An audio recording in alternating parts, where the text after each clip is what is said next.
City Commission will come to order.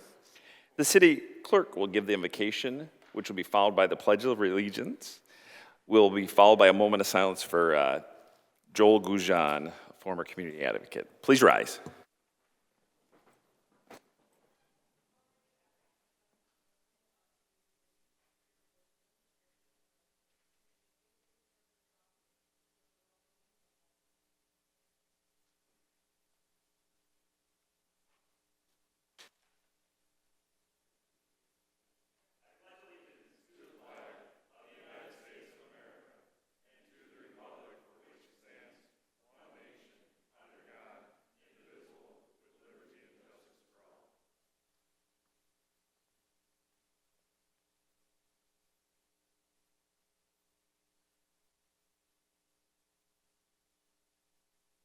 Thank you. Will the clerk please call the roll? Commissioner Cubit? Here. Coakley? Here. Doyle? Here. Tenney? Here. Zanotti? Here. DeWitt? Here. Rumberg? Here. Charlerbois? Here. Morris? Here. Mr. Mayor? Present. So we have a quorum. First order of business, we have presentations. Mr. Martini for the annual comprehensive financial report ending June 30th, 2025. I think everybody has on their desks the fun binder of good information. And I'll turn it over to you, Mr. Martini. Good evening, Mr. Mayor, Commissioners. We are here today to present the audit results, or I should say the auditor is here. I'm so sorry to interrupt. I have a hard time hearing in the echoey room, so it's important to talk directly into the microphone and also so that everyone at home can hear you too. Not a problem. Thank you. Better? Okay. We have our representative from our audit firm, Yo & Yo, here to present the audit results. And then Angela and I will be happy to answer any questions that you may have. She'll be available as well. So with that, I'll go ahead and pass it to Jamie Rivette. She's our partner from Yo & Yo and was in charge of our audit. Could I actually ask another point of order? So you should ask through me. So excuse me, I apologize. Point of order. Yep. I noticed that these are not online, so if somebody's trying to follow along, they're not up.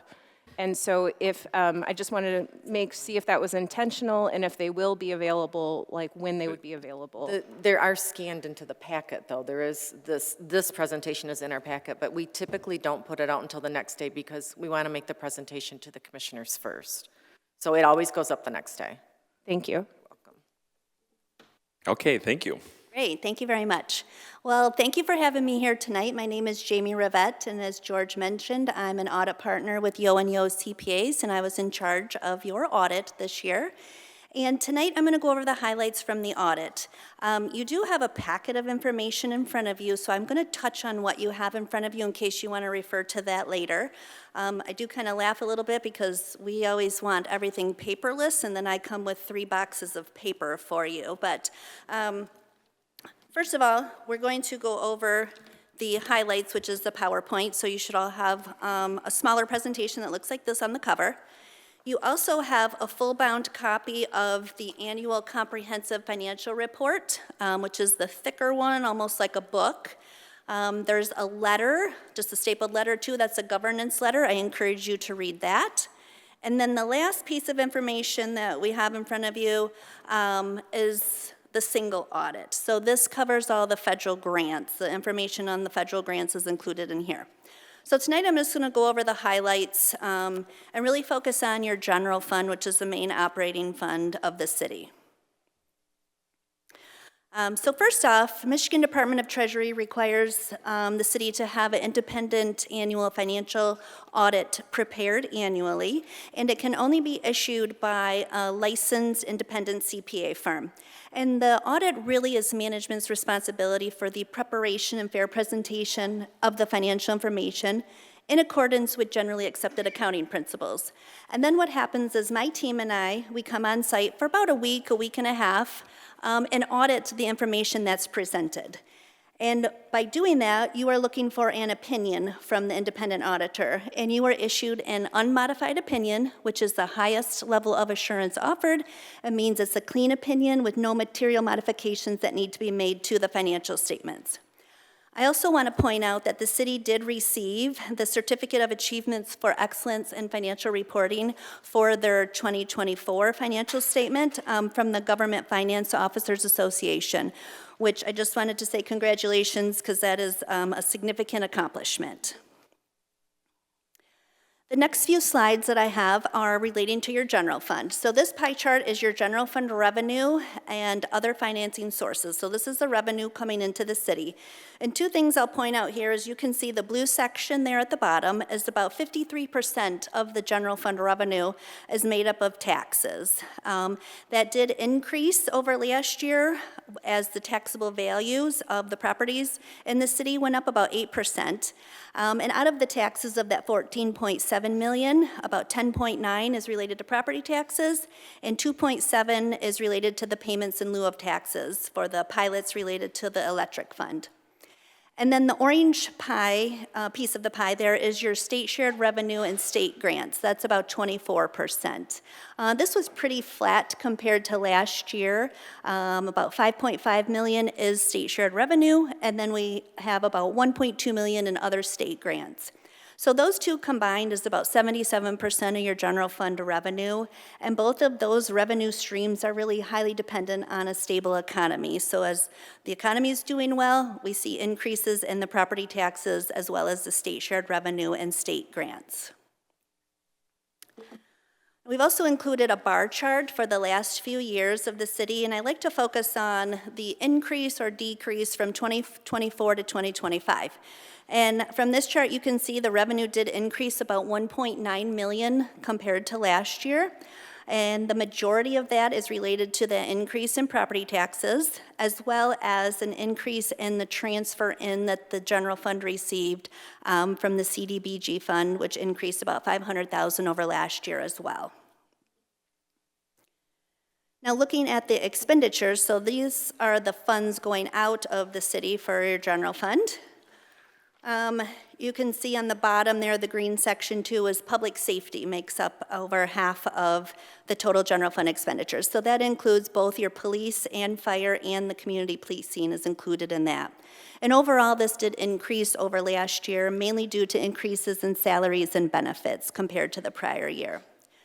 We also saw an increase in the transfers out. That's at 3.5 million this year, as approximately 2 million was transferred out to the Public Improvement Fund. And all of these expenditures were in line with the approved budget as well. So a similar bar graph as I had for the revenue. Now we're looking at the expenditures. That did increase about 5.5 million over last year. And the majority of that was related to, as I just mentioned, that transfer out to your capital improvement fund, as additional 757,000 transfer out to your major and local street funds as well. We also had some increases in the capital outlay expenditures, about 1.1 million related to the Maplewood and Bigelow parks. That was construction that we had during the fiscal year. Now this line graph then is charting both your revenue and expenditures on the same graph, so you can kind of see that. You can see in 2023 it was almost break even. 2024 revenue exceeded expenditures, and in 2025 we had the opposite, where our expenditures exceeded our revenue of about 1.8 million. You still have a healthy fund balance, as the Government Finance Officers Association recommends the percentage of fund balance compared to total general fund expenditures should be around 15 to 20%. And when I did the calculation for you this year, you were sitting right at 21%. So you're right in line with what they say would be a healthy fund balance, which really equates to approximately 2 months of expenditures in your fund balance. Now, the next couple of slides are looking at your, what we call your business type funds. So these are charges for services. You have your electric fund, your water fund, and your sewer fund. So these graphs are going to be a little bit different, where we're going to focus on operating revenue and operating expenses of each of those. So for your electric fund, if we're looking at the blue line there, we did have operating revenue increased over last year about 940,000. The rates did remain the same compared to last year, but we did have an increase in usage this year, so that did increase the revenue. And then our operating expenses increased about 1.4 million, and the majority of that is related to the increase in the retiree healthcare expenses, which those are all based on a report from your actuary that you receive. So operating income was about 5.3 million in the electric fund this year. Similar chart for your water fund. Operating revenue increased slightly, about 700,000. This was due to a rate increase that was effective February 2025, so we didn't get a full year of it in there yet. And then we had an increase in the operating expenses, about 3.4 million, and that was due to the lead line replacement costs this year that we had. So that did increase over last year. The sewer fund, our operating revenue was pretty flat. It went down slightly compared to last year. And our operating expenses increased about 1.8 million. And again, the majority of that is related to the retiree health care expenses based on the actuary valuation that you have. Now, in addition to auditing the financial information, this audit standards also require us to gain an understanding of your internal controls. And by doing that, we look through your policies and your procedures, and we walk through the key transaction cycles. We also spend time and focus on anywhere that we feel could be some management override of controls. So where could there be a possibility that fraud could occur? So we spend some time focused on those areas too, which, just so everybody is aware, we switch those up every year so that the finance department has no idea what we're going to look at when we come in to do the audit. That year we have to remain unpredictable. And I am happy to report we did not have any findings, so there are no material weaknesses and no significant deficiencies that we identified during our audit. And then, as I mentioned earlier, the smaller report that you have is a single audit. So because the city does receive and spend more than $750,000 in federal grants, we also have to do another layer of audits on the federal grants. And this year we audited the Coronavirus State and Local Fiscal Recovery Fund, which covered about 81% of your total federal expenditures too. And we are happy to report there were no findings that were noted, and I've included on here, we did not have any findings noted last year as well. And with that, I would like to thank the city manager, George and Angela, and their teams for all their effort. As you look through the 200-page document, it really is a collaboration and a team effort to get everything finalized and out the door timely and accurately. Are there any questions that I could answer? Okay, Commissioner Kubit. Yeah, thank you so much for your work on the audit. It's great to know that there were no red flags and that things look like they're in great order. I guess I just wanted to note for future reference that even though the slides were part of the packet and I was able to review the slides ahead of time, the giant, 250 pages I'm just seeing for the first time now, which I agree I'm a paperless person. I would rather not have this dead tree in front of me and just have it online for everybody available. I think there's nothing to hide. I don't see why we can't just make it available for everyone ahead of time. But I feel like also I don't have any intelligent, in-depth questions to ask because the only thing I could review and prepare ahead of time was the slides. So that looks like everything's good, so I guess thanks for your work. I'll try and dig through this later, and if I have any follow-up questions, I'll track you down. All right, thank you. Commissioner Tenney. Thank you to the chair. Thank you to Yao and Yao for your work on this. Can you please remind me of what the commendation the city received was again? The award that they had? Yes. Let me go back because they changed the acronym on me, so I want to make sure I have it exactly right. So they received the Certificate of Achievement for Excellence in Financial Reporting. Outstanding. Just for my own reference, how many municipalities in Michigan have received that award? Oh, I can't answer that for Michigan. I could tell you my firm, we audit probably approximately 80-some governmental entities, and I'm going to guess off the top of my head, and don't quote me on this, probably about 20. So it's a pretty big deal. It is huge, yes. Okay, thank you. You're welcome. On that note, big shout out to Mr. Martini and his staff for doing the work. Thanks. Thank you. I actually had those same questions, Commissioner Tenney, so thank you. Commissioner Coakley. I wanted to say a thank you to you and the city staff for an outstanding job again. How many of these have you done for Bay City? Oh, goodness. Estimation is fine. Eight? And is this par for course with an audit for the city? With the 8 you did?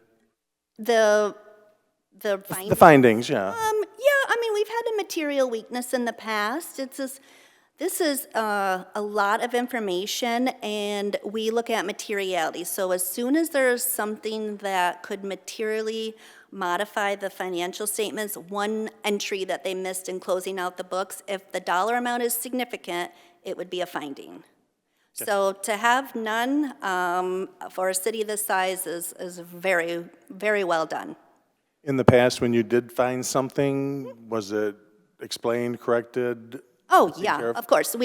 So what we do is, our process is, we make mistakes too. So maybe I don't have all the information. So we always have a conversation with George and Angela. And if it was an error, then we list it in here as a material weakness or a significant deficiency. Sometimes we have comments and recommendations, and those have always been posted and corrected. And then our process is we follow up on that the next year to make sure that it was handled appropriately. Wonderful. Once again, thank you to the city manager and staff for an outstanding job. I actually believe we're on year 2 or either 3 or 4 of completely clean audits. So this isn't just the first one. We've had a couple of years now with very clean audits, A couple years in a row. at least. Wonderful. All right, Commissioner Doyle first, and then Commissioner Shalawa. Just to follow up on that comment real quick, you mentioned that if there were any findings, then they would be addressed. Now, should we take this to say that there were no significant findings from last year either that you guys looked back on and needed to address? Correct. Thank you very much. You're welcome. All right. Commissioner Shalawa. Yes, so it says like the electric department has fund balance. Does that money just sit there? Is it like money that's in the bank? Is it used to run the electric department? What is that for? Same with the water and sewer. Do you want to answer that, George? Yeah, go ahead, Mr. Martini. The city of Bay City operates under fund accounting.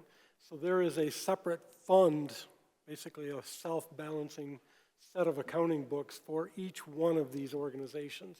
So like the water fund, the electric fund, the sewer fund, and the general fund, and then we've got streets and various other funds. But each one of those has basically assets, liabilities, and then fund equity.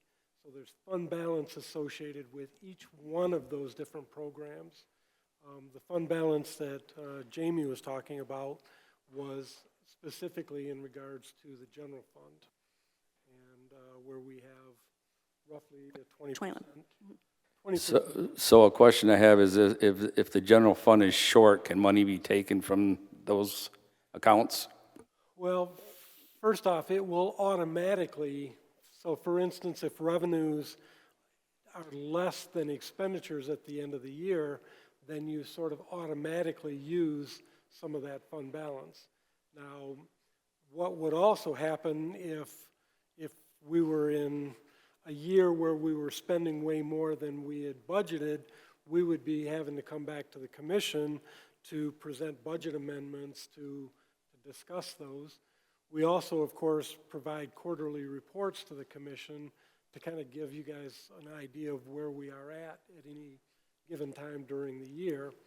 So it shouldn't be a big surprise if we're below. So, Mr. Martini, can I clarify a little bit? My understanding is Commissioner Shalawa was asking about surplus based on electric department funds and if they're sitting in fund balance.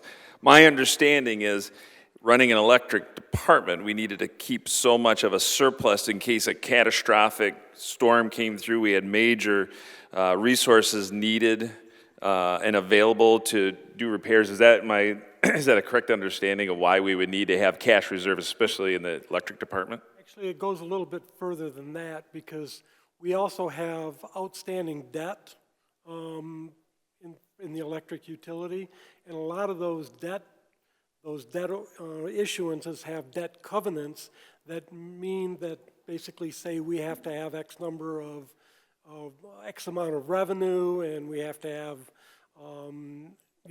certain coverage rates, et cetera, et cetera. So, yeah, there's a lot of restrictions. So you can't just dip into any surplus electric funds. And I think that was correct me if I'm wrong, Commissioner Charlebois, that was kind of your question. That is kind of what I was asking. Or if you have a year where a bunch of your state funding is going to get pulled, could you use some of that money? Those Might come up. Those debt covenants for the electric fund are also pretty specific in terms of, going ahead and giving the electric rate dollars away to, let's say, for instance, general fund or to the streets.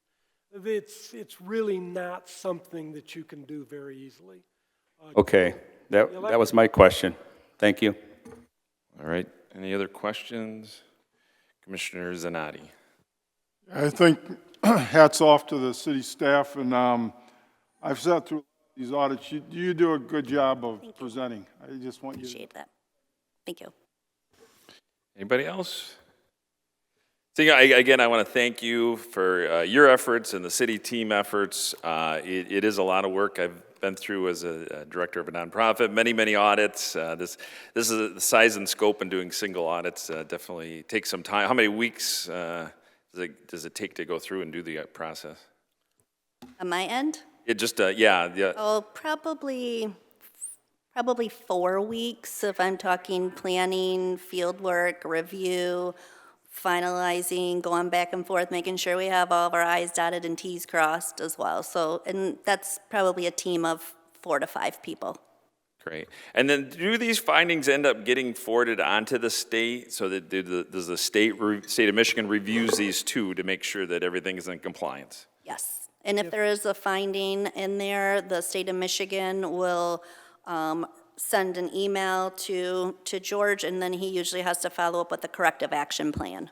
Okay, so there's multiple sets of eyes, not even just local, but on the state level looking at all this. So again, thank you. It does take a lot of effort. We appreciate that. So, Thank you. all right. So our next item is the adoption of the agenda. So is there a motion to adopt the agenda? Commissioner Tenney? Move to approve the agenda as presented. Is there a second? Commissioner Doyle? Second. Thank you. Do any members of the commission wish to add any item to the agenda? Okay. Seeing none, will the clerk please call the roll on the adoption of the agenda? Commissioner Cubit, Yes? Coakley, Yes. Doyle, Yes. Tenney, Yes. Zanotti, Yes. DeWitt, Yes. Rumberg, Yes. Charlebois, Yes. Morris. Yes. 9 yes. All right, thank you. The adoption of the agenda, or the agenda's been adopted. Next, are we going to do the election officers? Is that first? Oh, right at the end. Okay, so next order of business is the consent agenda. Do any members of the commission wish to make a change to the consent agenda? Commissioner DeWitt. Resolution 6 regarding the appointment of city commissioners as liaisons. Thank you. Any others? All right. Oh, Commissioner Tenney. Apologies to the chair. I don't think this falls within what you were asking, but I did notice that the public input was listed after our remarks. Is that okay? Cool. Yeah, it's already been noted. I'm just going to take that into account. Thank you. Okay, so the next order of business calls for public input on the consent agenda. This is the opportunity for citizens to remove an item from consent for consideration on the regular agenda. If anyone in the audience wishes to make a change, please come to the microphone, print your name on the registration sheet, state your name and address for the record, and the item you wish to have considered on the regular agenda.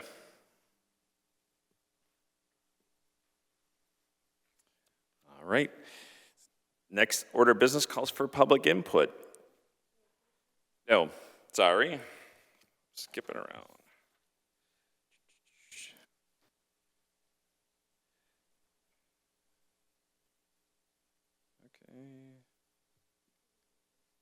Well, consent agenda. Okay, is there a motion on the consent agenda?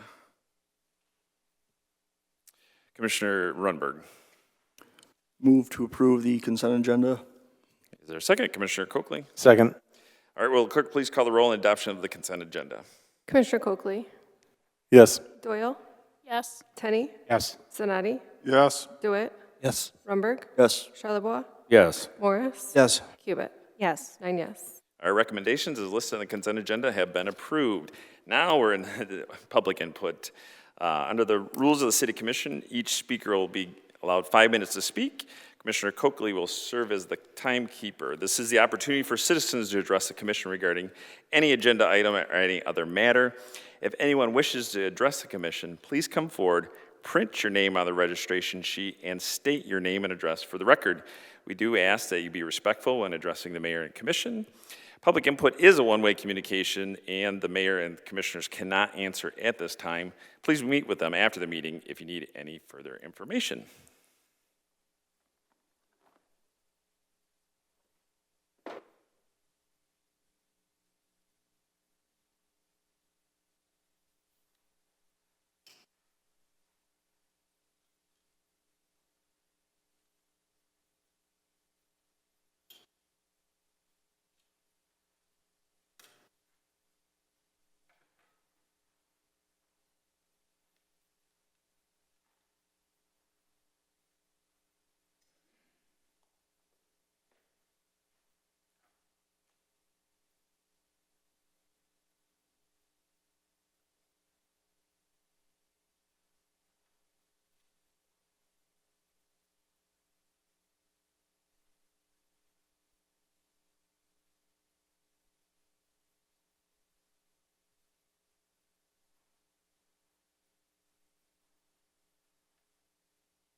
Green lights, there it goes. Jeff Reed, 409 Fillmore, Bay City. Tonight, I'd like to talk a little bit about the Bay City Bridge Partners and what it could potentially cost a family of 4 just to get through our city. And I took the liberty of making up a little sign here. So this is 2026, a toll bill for a family of 4. So for example, Dad goes to work in the morning, this is for 1 month, and he comes home just to go to work and come home, $120 a month. Mom goes to work and comes home, $120 a month. And this is with the transponder, folks, roughly 30 days. Then you got little Jimmy. Little Jimmy just got his driver's license. He's going to school. But then, of course, Mom and Dad are like, Jimmy, we can't afford an extra $120 a month, so you're going to have to get a part-time job. So little Jimmy gets a part-time job. And, of course, it's on the other side of the river, so he's got to use that bridge. So now they're getting little Jimmy for another $120 a month to go back and forth to his part-time job. Then you got little Susie. Well, little Susie can't drive. You know, you got to take care of her. She's just a little tyke. So Grandma and Grandpa come over to pick up little Susie, take her to daycare, make sure she's taken care of. So Grandma and Grandpa are going to spend $120 a month just taking care of little Susie. So if you take all these numbers right here, add them up, for a family of 4 to cross these toll bridges, you're looking at $600 per month. Then we take that $600 and we times it by 12 months. Now we're looking at $7,200 a year for a family of 4 here in Bay City to cross those bridges. So we look at that $7,200 a year that it's going to cost this family. They're not the only ones that need to cross that bridge. We have approximately 14,607 households in the city of Bay City. I could be off a little bit there. So you take those, the family of 4 at $7,200 a year. You times that by 14,607 households in the city of Bay City. That brings you to a grand total of $105,170,400 for 1 year for all of us to cross that bridge. That's a pretty good take for the Bay City Bridge Partners. That does not include late fees or bogus bills that they collect on.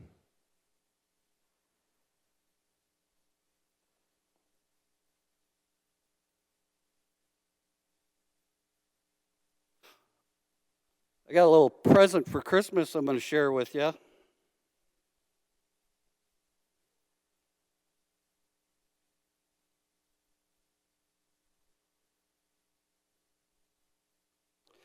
Santa Claus got this for me. Remember the magical Christmas, magical 8-ball that we used to play with when we were kids? You'd shake it up and ask it a yes or no question and it'd give you an answer. Let's see how this works. Is the Bay City Bridge Partners screwing over Bay City residents? Yes, many Bay City residents feel that Bay City Bridge Partners is taking advantage of them. This is due to issues like toll increases, changes to resident passes, and a lack of transparency, which has led to protests and lawsuits. Ladies and gentlemen, I guess my point here is that bridges are supposed to be built to bring people together, not price them apart. And that's exactly what the Bay City Bridge Partners is doing to each and every one of us. They're pricing us apart. But it turns out the citizens are the only ones that can fix this mess, and that's through the form of a boycott. And as you can see, it's going very well. The most important thing is don't do business with the Bay City Bridge Partners. If you do business with them clowns, you will be sorry. I forgot to say everything I say up here is my opinion so I don't get sued because they're just gunning for me. Commissioner Kubik, Motion for the speaker to have 2 more minutes. is there a second? Commissioner Tenney, Second. is there any objection? Seeing none, the speaker has 2 more minutes. Thank you. And I'm going to conclude with what I just said a minute ago. Bridges are supposed to be built to bring people together, not price them apart. Thank you for your time. Thank you. Can we keep the applause down, please? We're all passionate about it, but just trying to keep quorum. All right, anybody else like to come forward for public input?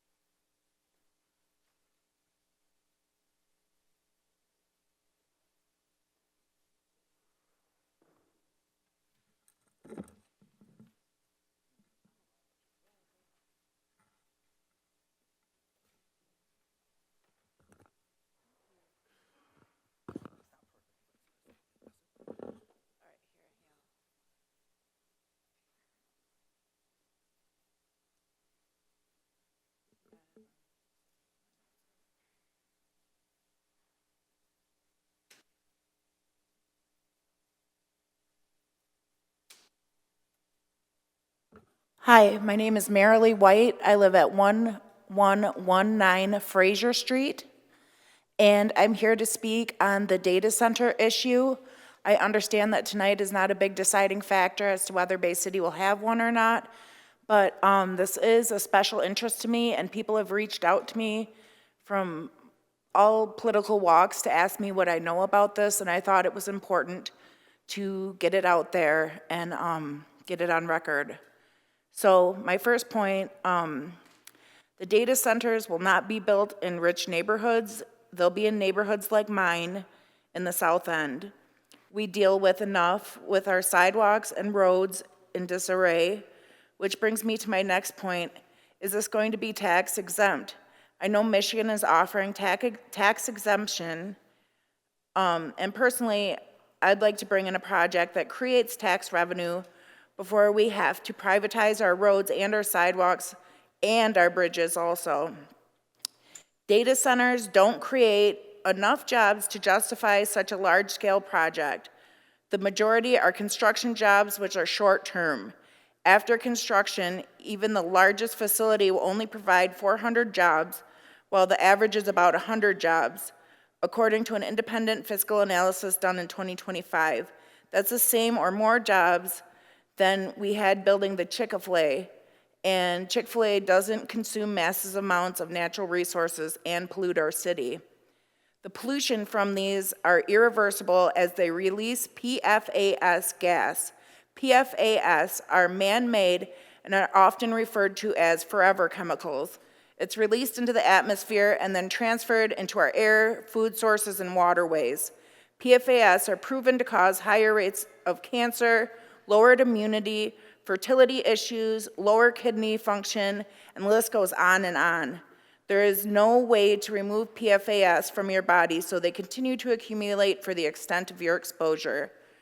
The Saginaw Bay watershed cannot afford to lose a drop. Water has become such a scarce commodity that Wall Street is trading it. So essentially, we'd be cooling these by burning up actual liquid cash. And that's setting aside the fact that we need water to live. This should be in the hands of the citizens of the city. No public engagement, a vote. At the time of writing this, there are 174 comments on Mayor Gerard's post. The overwhelming majority of them are very against this. And not that Facebook is a good measure, but having such a bipartisan agreement on Facebook is shocking. Every day, residents are being priced out of the city. Why build something that doesn't grow our economy? Keep the beautiful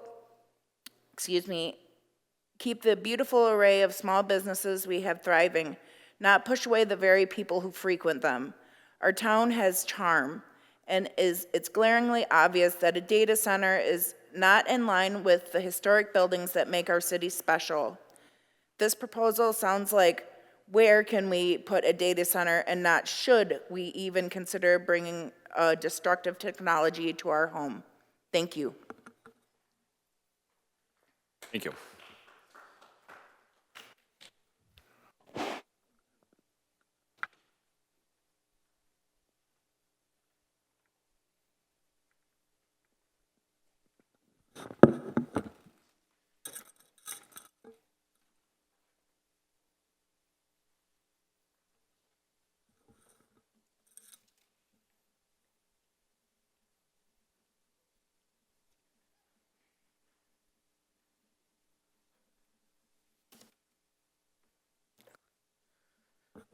Good evening, Paul Kleinow, 1713 10th Street. I also wanted to talk about the data centers. It's something I've given a public comment on before, both here and at the Planning Commission. I do support this moratorium, especially since right now we are actively rewriting the zoning code. So doing anything regarding any of these projects while that is happening would be absolutely premature. So holding off until that is done makes perfect sense to me, and I think most people would agree. With that said, I'm not in favor of any of the current common types of data centers coming into Bay City, both in terms of their design and their size. It just would not be a fit, and there's many issues with them besides that. But I also don't expect any of them within city limits at the moment because of the common sizes. But we do have to think to the future, which is the other reason why getting these codes in place is very important, because we don't want to be surprised like so many cities downstate have had to deal with. My expectation on these rules is rules around electricity cost increases being borne entirely by whichever company would come in, water, air, and noise pollution regulations, preventing anything from getting out into the surrounding area. We're a largely residential city. And we want those in place because there may be future smaller centers that may see a future proposal, and we don't want, again, to get jumped by any of those. I also think there should be some level of concern for the specific usage of data centers. Not all of them are the same. And making sure that we have the ability to pick and choose, I think, would be important, because there's a pretty big difference between a data center that's going to be used, for example, for cancer research, or perhaps one being used by a social media company for generative AI. I don't know how many of you use Twitter, now known as X, but there was a big scandal in the past week where they added a feature to alter images that people posted that allowed anyone to alter the image as they see fit. And the first thing that happened was people went on images of women and took their clothes off. So I don't think we should have any that sort of company operating a data center within the city, just for ethics, but also I don't think we want to have a company like that go under and then we have this big pile of tech that is dead in the middle of town. So fully against, but want to see where this goes. And I know this will be largely handled by the Planning Commission, but just wanted to give my thoughts there. And lastly, and somewhat related, this is a reminder to the public that there is a special election coming up for the state Senate, our district, 35th Senate District. That primary date is February 3rd. It's less than a month away. I already got my absentee ballot. I'm not sure if everyone does vote absentee, but I urge everyone to get involved, do your civic duty there. There were recently candidate questionnaires in the Midland Daily News online if people want to look into the various candidates that are available. I have a preference on this specific issue, the data center issue, which is Dr. Pamela Pugh, who had the strongest negative approval comment for not allowing the sort of data center in Bay City. But there are several people with several answers in there who have various questions. And so on the data center issue, definitely encourage people to read those questionnaires when they're making their primary vote decision.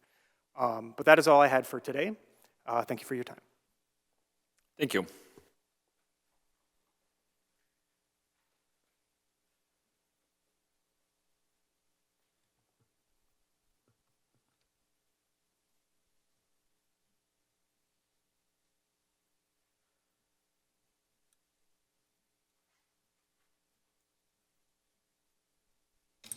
Hi, I'm Cullen, 721 North Callahan Road. I understand that you may eventually become frustrated with a certain type of person who considers the whole world their backyard and resists any kind of change to what how they see that world. These NIMBYs, they cost us affordable housing, walkable cities, renewable energy projects, and I personally have a great frustration with them as well. That being said, I think that you should consider criticisms of data centers more seriously. You will get, as has been mentioned, many public comments resisting data centers, and I agree with all of them. Data centers do fill a need. That is why it's so easy to approve them without consideration for the harm that they cause. However, that need has already been met many times over in America. The oversupply of compute has driven prices down significantly despite inflation. And this has resulted in an over-reliance and centralization of our compute in these monopolies. You've probably experienced mass outages in your apps and websites as a single data center goes down somewhere in the country. Putting all of our eggs in one basket is the very nature of large-scale data centers. The more of these data centers that are released, we lose jobs which support the more reliable and efficient on-premises compute that is used by businesses and research centers, hospitals, etc. Something to consider is why don't these data center companies merely expand their existing data centers when they need more compute? Would you personally, if you need to add a bedroom to your house, go across the state or even the entire country and buy an entirely different house to get that additional square footage? The reason they are coming and spreading all over the country is because in their existing areas, they've already pushed the infrastructure to the limit. They cannot expand the data centers that they already have. They would love to, that would be far more cost efficient, but they've already leached and drained local infrastructure as much as they already can. And we should not allow that to happen to Bay City as well. If it were up to me, we would not allow any data centers.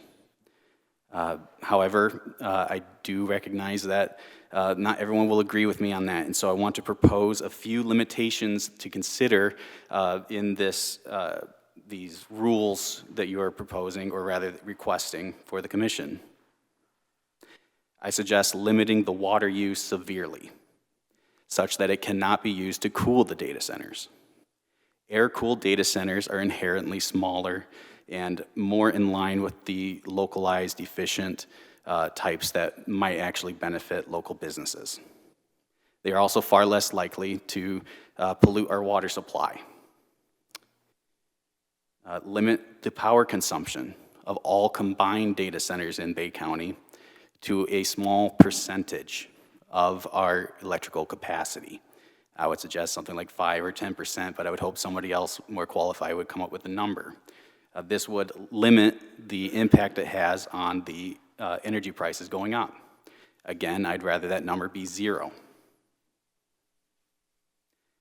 We should limit who these data centers can serve as customers to Bay County. If they want to support local businesses and infrastructure, then that's okay. But I don't want them to be training AI or funneling resources into large mega corporations throughout the country. Keeping things small is the goal, in my opinion.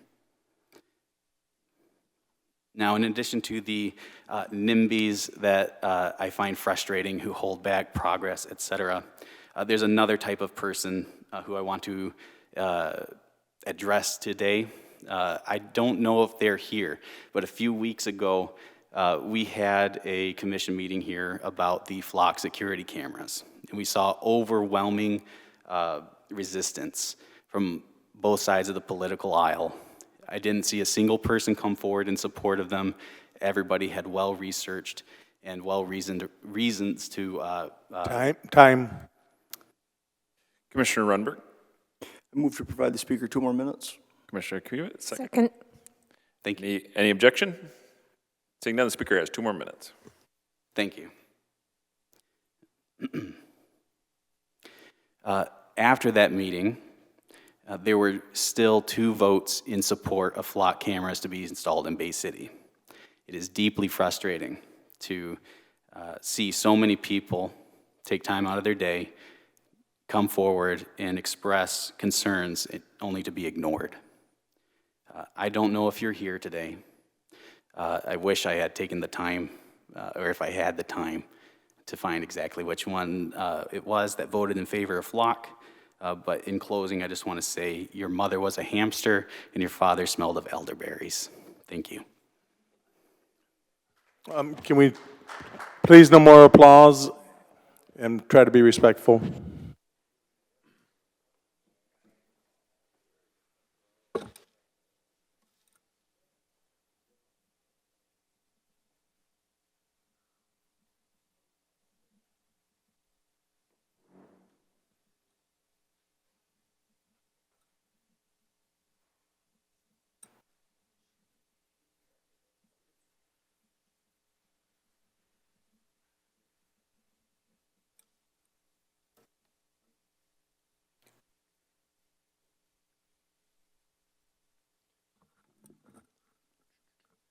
Good evening, everybody. My name is Joseph Lobajinski. I live 1011 Mercer Street in Essexville, literally 200 yards from city limits.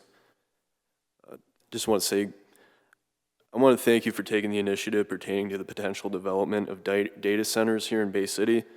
I'm of the opinion that there should be very strict guidance and rules in place regarding any planning and zoning requirements for data centers, whether that be in Bay City or anywhere else. Having strict rules in place will not only preserve local control over the development of these facilities, but it will also ensure that there will be no strain on local infrastructure, whether that be electric, water, or sewer, and that local taxpayers will not pay for such a strain through increased utility bills. Any new language in the zoning ordinance regarding data centers should include heavy environmental protections, facility size limits by the millimeter, electrical consumption limits, water consumption limits, noise and setback requirements, and community benefit agreement requirements. Proposed data center developments are popping up all across the country and the state of Michigan. And I fear it's only a matter of time before a data center is proposed either here in Bay City proper or in the surrounding municipalities, given the existence of 138 and 335 kilovolt transmission lines and the vacant industrial properties and farmlands which make southern Bay County ripe for this type of development. Given this fact, I ask that if the resolution is passed, and I hope that it will be passed, that the measure be forwarded to the leadership of other municipalities surrounding Bay City such as the city of Essexville, Hampton Township, and all other surrounding townships as a means of encouraging similar action, not only to ensure local control and public engagement in their jurisdictions, but also to protect their local residents from any adverse effects from data centers. Thank you for your time. Thank you.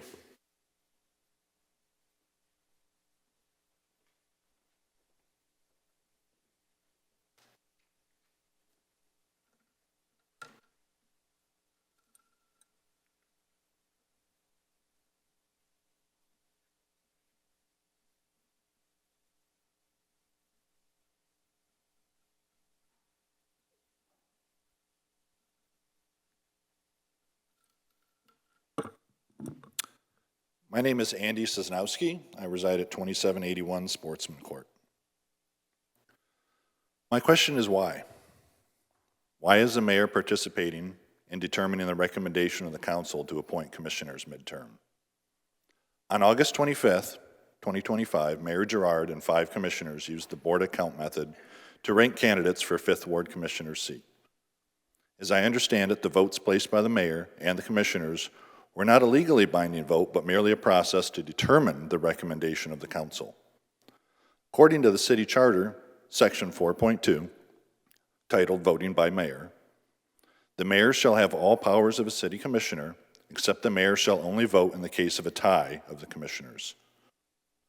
Given that the city charter clearly states that the mayor shall only vote in the case of a tiebreaker, it's unclear to me as to why the mayor is participating in the informal voting process to determine the recommendation of the council. With the mayor participating in the process, Mark Zanotti received the highest score of 6 candidates and has since been appointed as commissioner. However, if we remove the mayor's votes from the board account, there was actually a tie of 22 points between Mark Zanotti and Kelsey Myers.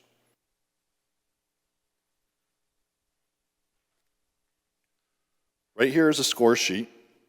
We can see that a value of 6 means that they were ranked first, and a value of 1 means that they were ranked last. So we can see both Kelsey Myers and Mark Zanotti were each ranked 22 points without the mayor's votes being counted. But if we look at this chart, we can see there's 3 values missing here under Commissioner Coakley, where he didn't bother to rank the bottom 3 votes. Bottom 3 candidates, excuse me. So even if Coakley had ranked Kelsey Myers dead last, she still would have received 1 more point, and she would have won the 5th Ward Commissioner seat.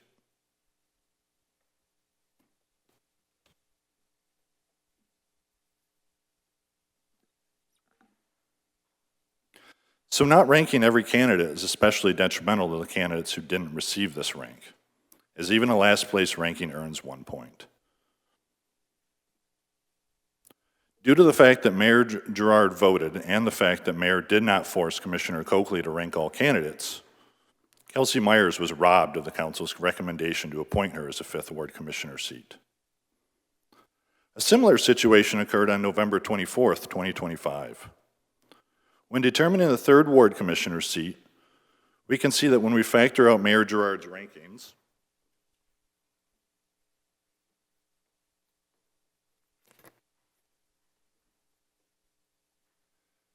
Jeff O'Shea should have been the winner by this method once we factor out Mayor Girard's votes by 1 single point. To make matters worse, the mayor looked at the other commissioners' votes prior to placing his own votes. By knowing how the other commissioners voted, this allowed the mayor to strategize his votes so that certain candidates could be buried.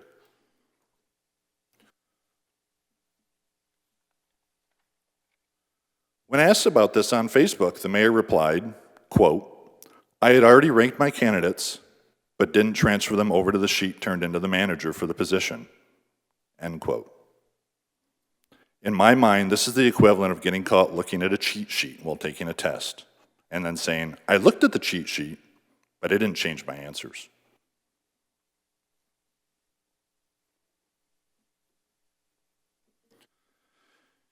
Should the mayor choose to reply to me, he'll probably tell you that the ranking process they're using is just a tool to reply to decide who to appoint, not a formal vote.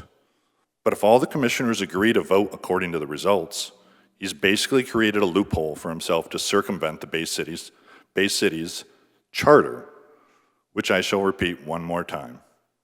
The mayor shall have all powers of a city commissioner, except the mayor shall vote only in the case of the tie of the commissioners. Due to the mayor's circumvention of the city charter, I am calling for the resignation of Mayor Girard. That's all. Thank you.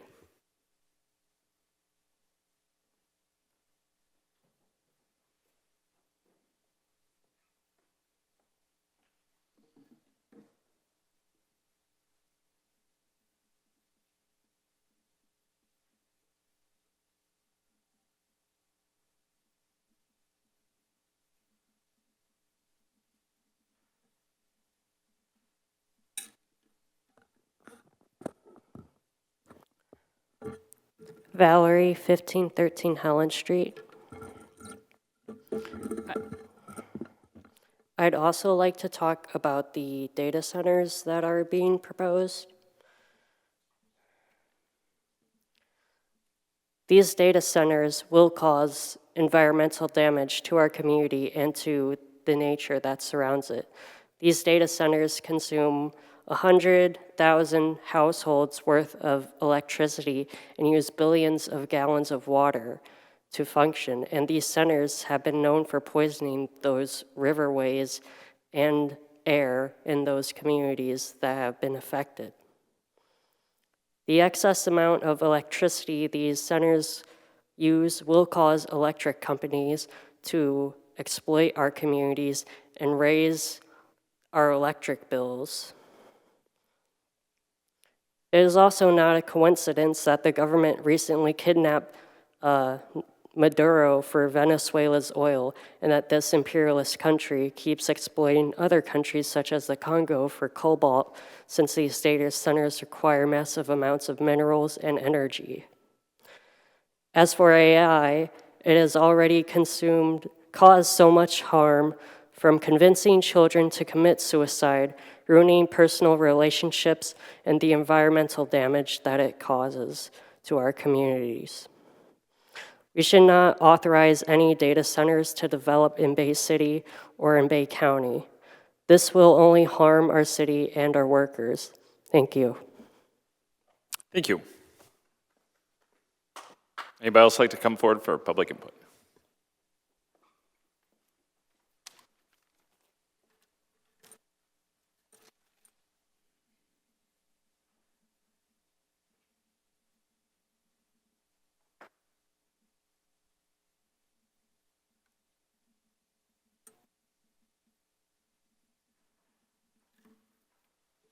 Thanks for the opportunity to speak. My name is Brennan Baronic. Most people call me Dion. I'm an electrician. Come here representing 600 electrical professionals who are residing or working in 19 counties in Northeast Michigan, Bay County being the primary county where our members live. Also 250 retirees who are also electrical professionals but are enjoying their pensions right now. Some of them live in Bay City, a lot of them just part-time because they're snowbirds. Obviously, I'm here to talk about the data centers. I just want the commissioners to realize that a moratorium may not be the best way to go about this. I understand that you're going to take it, take input, public input before you make any decisions. But I would want you to know that the state of Michigan has already passed in 2024, the Public Acts 181 and 207. Please make sure that you look into that for guidance on the protections that already exist, not only for jobs, long-term jobs in these data centers, but also environmental protections and energy usage protections. And it also protects the rates from going up. Any additional work that would have to be done on the grid to get the energy needed by any data center, they would need to pay for that themselves. This, of course, is there is some tax breaks involved in that. You want to read up on that as well. The tax breaks are primarily the 6% the sales tax for all the equipment and all the construction materials for the construction of these data centers. When it comes to these things, I understand that it's a very divisive topic. And I can see both ways. I'm not here to tell you that we should serve our billionaire overlords or that AI is definitely a good thing. But I am here to tell you that I do know 600 hardworking members that serve their community every chance they get, whether it's working with United Way, whether it's donating their time, whether it's working with the public schools here, whether it's trying to get children to have a career, a sustainable career in the trades, and we take a lot of time to make sure that they can stay here, that they can have an apprenticeship opportunity, they can, within 5 years or 4 years, depending on the program, get done with that apprenticeship, get their license, and be a contributing member to the society with no debt, right? Construction workers are not jobs just to be thrown away to say, oh, they're not permanent, they don't count. They certainly do count. For us to do the work that we do with the community, we have to have the work in the community, right? So I feel as though, and I'm sure other people may talk on this, as soon as a moratorium goes into effect in one county, adjacent counties are going to notice that, and I'm not trying to tell you that we should have the fear of missing out on a big project or whatever, but I'm here to tell you that that does have a ripple effect and could potentially mean to lost opportunities where protections are given to the concerns that the people who are against data centers, those are valid concerns. There are communities that have been screwed over by data centers, but thankfully our state legislature and commissions and local government is doing what it takes to make sure that there are rules in place so that the community can benefit as much as possible from a structure like a data center going in. That's all I got, thanks. Could you make sure to state your address, just for the record? 1302 South May Street. Thank you.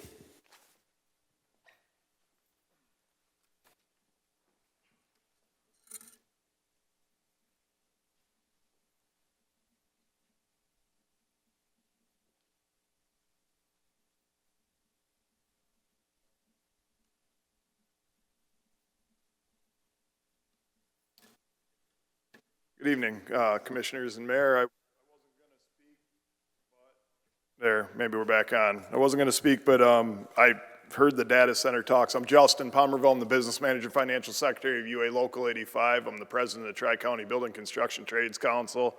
I'm the UA's Energy Infrastructure Representative and the Industrial Relations Council. So I travel all over the world dealing with specifically these. And just your address. Oh, I'm sorry, 3535 Bay Road.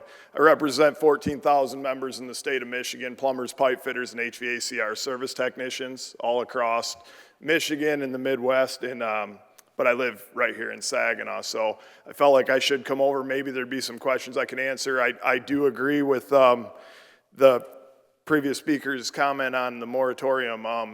You don't really, I don't want this to come across the wrong way, but you don't have enough space in Bay City itself to build a data center. You don't have a lot big enough. I listened to everybody talk, and they were somewhat of subject matter experts on it, but they all used their phones, which was consuming data. And I've been in over 300 of these data centers. I heard the water, there's many different kinds. There's closed loop systems, they recycle their water, they regenerate their water. They are large power users, typically. The cooling is the major component to these places. But what the moratorium did was there was several of these people, I'll call them people because I have NDAs that I can't disclose, that were looking in the mid-Michigan area to build these, and they're out, so mission accomplished. They're not going to build here. And that's fine. You're still going to use their data. They're still going to build them somewhere. They're still going to build them in Southeast Michigan. The pollution, I don't know if you know this or not, but they don't confine it to just over Southeast Michigan. And we need to make them cleaner. We need to do what Brendan said in addressing it as it comes. We didn't build clean coal. We didn't want a Carn-Weedock facility. We didn't want to burn clean coal any longer. We didn't want to burn gas. We don't want windmills and solar isn't keeping up. So there's a lot of things that come with this. It's not just as simple as drawing a line in the sand and for the city of Bay City to put a stipulation or a moratorium. That's nothing more than a grandstand for the simple fact that you don't have a facility or a chunk of property that's capable of housing one of these. and I viewed it as a mistake. But there's things that should have been talked about, and Brendan's right on the state. But a lot of times there's a lot of things I don't understand, and I try and ask the questions about it. And before you go into it blindly, I think it would be behoove the whole city, the whole region, to find out what actually goes into one of these, what it takes to build them, and you know what they're looking at as far as resources once they're built. We're speculating. We talk about how many megatrons of pollution they're putting in the air. You don't even know the size. You don't even know what anybody's talking about. So everything's purely speculation. Everything's purely just to stand up and talk about the pollution that's going on and what it is. So before it gets that, there are good paying jobs associated with them. And I'm not saying you build them for that reason. They are going to build them. They will get built somewhere, and you will use their AI and their data. So that goes without saying. One of the biggest ones that I've been involved with recently serves the data for St. Jude's Children's Hospital just outside of Memphis. And I think if you did your homework a little bit and you looked into it where some of these people are using data for good, there's an upside to it, but they need to be done the right way. And sometimes that takes more than we don't want data, we don't want pollution, we want clean water. So sometimes we've got to look a little deeper than that. And I'm a huge conservationist. I believe in the clean water. I believe in every bit of it. I represent probably the largest group of conservationists in the state of Michigan for the simple fact that they buy more licensing than anybody else. So that makes them, stewards of the environment, and we'll continue to do things as safe and as efficiently as we can. But as far as just chasing people off because you speculate what they might cause, it might be a good thing to just ask some questions or get the subject matter experts in instead of the Facebook, because that's where a lot of this information is coming from. And to be honest with you, some of it's just simply not true. So I appreciate your time. Thank you. Thank you.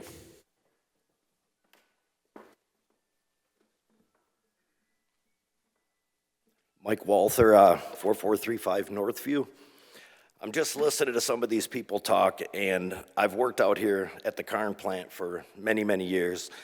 We're talking water consumption. Now, the cooling towers at the Karn plant, for one generator alone, Karn 1, in a year, used over 1 billion gallons of water usage a day. A data center is half of that. As for the chemicals, the PFAS, that's not a direct chemical that comes from data center use and cooling. It is from manufacturing and firefighting foam and things of that nature. It does not come from data centers directly. The power usage, Bay City Powertrain, we're doing a project over there right now. They use more kilowatt hours of electricity to run that than they would a data center. You just can't, you gotta do your numbers, folks, because you just wanna stand up here and say this and that. That Karn plant has used a ton more water for decades and decades. So the closed loop system works. It uses far less water. The pollutants aren't there. That's evaporated water, which is basically minerals that come from it. So do your homework a little bit before you come up here and realize that you don't have the space clearly for a mega data center. But before you start thinking about putting a ban on them, realize, do your math on the power usage. Clearly, the world needs more power every day because it's just it's how we consume things.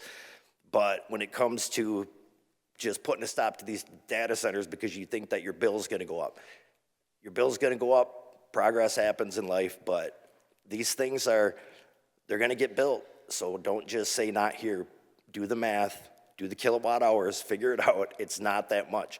The water usage at that plant, and I'm not talking just the amount that they sucked out of the river and put back in the hot ponds. This is actual water usage. It was 10 times more than any data center would ever use. Thank you for your time. Thank you. Anybody else like to come forward for public input?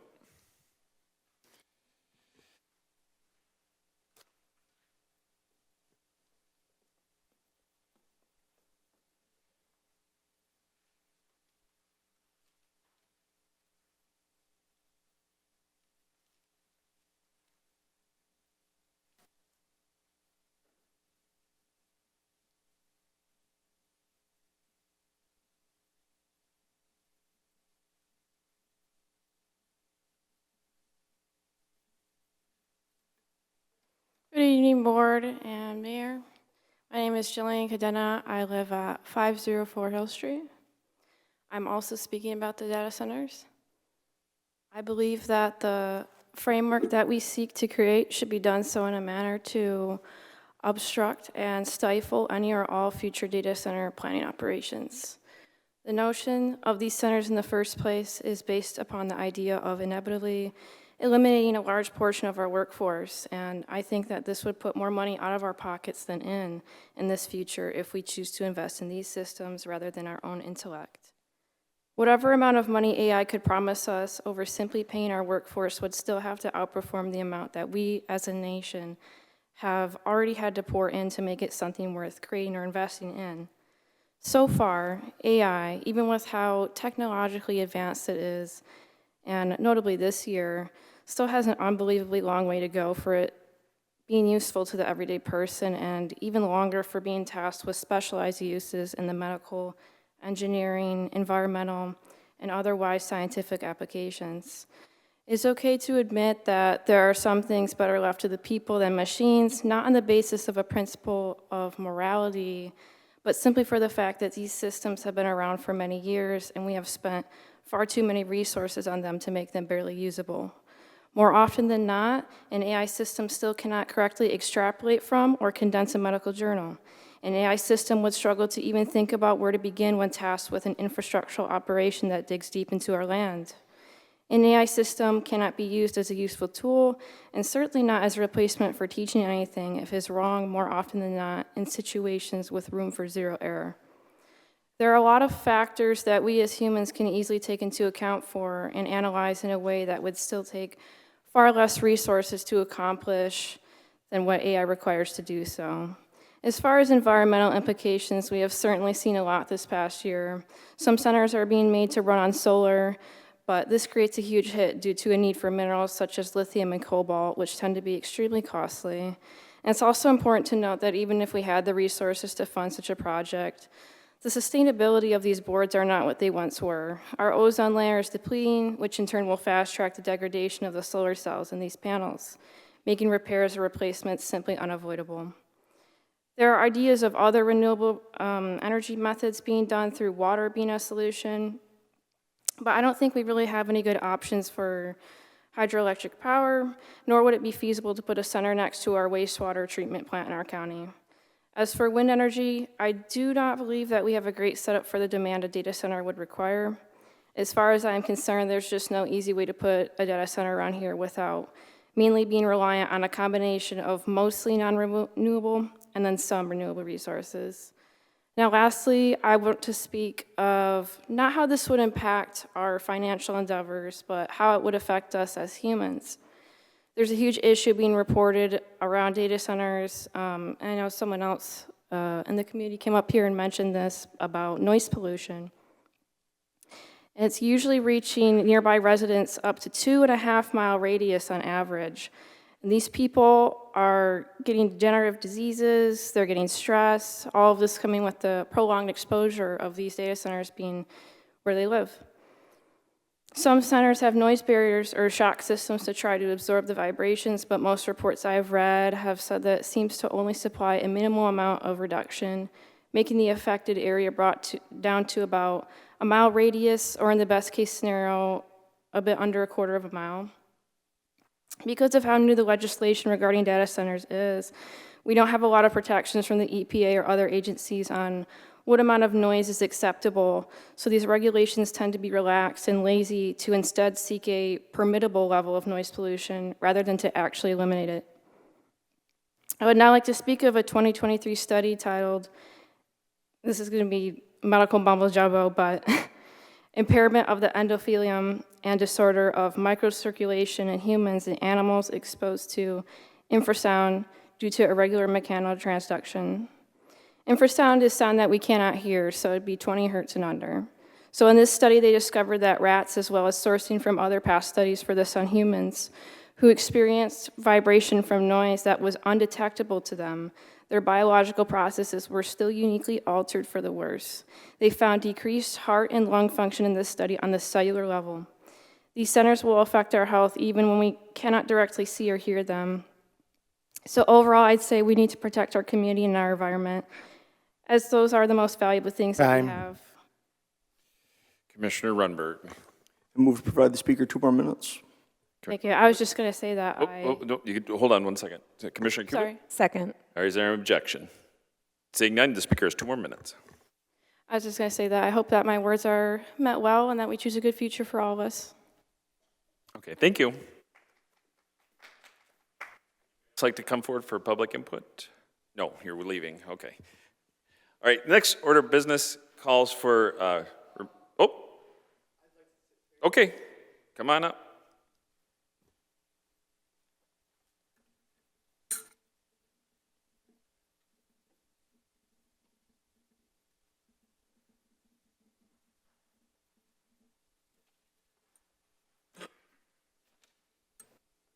Hello, I'm Joel Redlosk, and I've been living in Bay City for about 4 years. I heard just your address. Oh, 1119 Fraser Street. I wanted to say that we've heard a lot of arguments for and considering and for all the planners to consider during the moratorium. I just wanted to remind everyone that in 1998, an obscure company called Nova wanted to deplete the Huron Lake of Michigan of about 150 million gallons of water to help another nation. Now, this was a big to-do, and what became of it was that Michigan signed on a compact deal to not outsource the water due to the detrimental effects that it has on its river basin and also wildlife that thrives off that basin. I just wanted to mention that the moratorium should consider that if a thing does happen, where a data center does happen, the water that we lose should be returned clean and okay. If it doesn't, then we will be risking a lot of damage to our environment and Saginaw Bay and Saginaw River Valley Basin. And not to mention all the catastrophic effects that could happen, like we noticed with the Sanford Dam breaking and all that.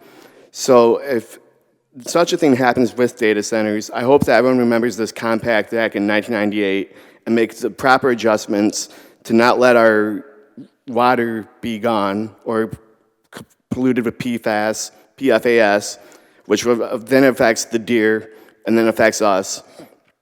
And that's all I had to say involving this. Thank you. All right, any other? Okay, see when no one come forward. The next order of business are the remarks of the mayor and the commissioner. Commissioner Kubit? I just wanted to express my gratitude for the engagement. I really appreciate everyone that took the time to come and speak today.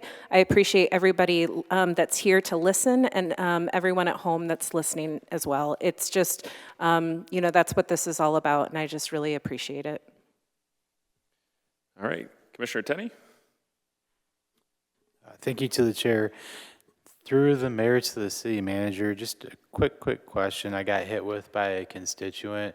Evidently, city staff were working from home on January the 2nd, and a couple of things connected to that. They were wondering, A, what kind of notice / communication was put out there about it, which I did find a social media post from a couple days prior, and B, they asked about the rationale behind it, as it's not truly a holiday. So I was just curious on that. Sure. So we did put it out on social media and we posted on all of our doors as well.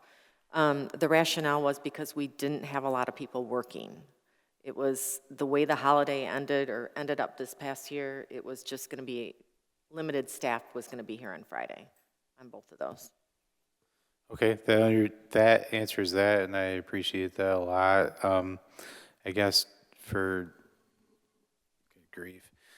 for me, a couple days notice doesn't seem like ample notice. I don't think that was nefarious necessarily. Were you just like finding out like, oh, we're gonna be short and then we should call it work from home, or? We posted it as soon as we knew. When I started to look at numbers throughout the departments, it wouldn't be beneficial to have the doors open. Okay, understood and appreciated. That's all I had for questions. I did want to say that on the year mark for many of us taking these seats, I wanted to express gratitude to all of my colleagues on this board, the mayor, city clerk, city manager, all of the city staff, all of the department heads who gave me some constructive criticism that hopefully I ran with and improved on. And last but not least, the people that we serve. Super excited to hear what my constituents want when it comes to their needs, wants, desires, and rights. It's really cool to see the engagement. I'll mirror what my colleague from the first said. I had a couple of constituents come up and speak tonight, so that's amazing. I love that. We passed, 6 resolutions I put forward this year, and within the past year rather. I hope that we have many more this year, but not only that, not to just say, here's a feather in my cap, but I hope it really improves the quality of life for residents. That's what we're here for, right, is the people. And similar note, I appreciate all of the community members who reach out to me and say, here's my issue. They trust me with it, and hopefully we can accomplish something. One of them is in the audience. His name's Paul Kleinow. He's also on the Planning Commission. He actually reached out to me about data centers. We had a lot of fruitful conversation. There are a couple of others who said, hey, I'm having this issue. Is this something we can work on? And hopefully I produced results. So thank you for the honor and privilege to serve you all. Thank you. Senator Charlebois.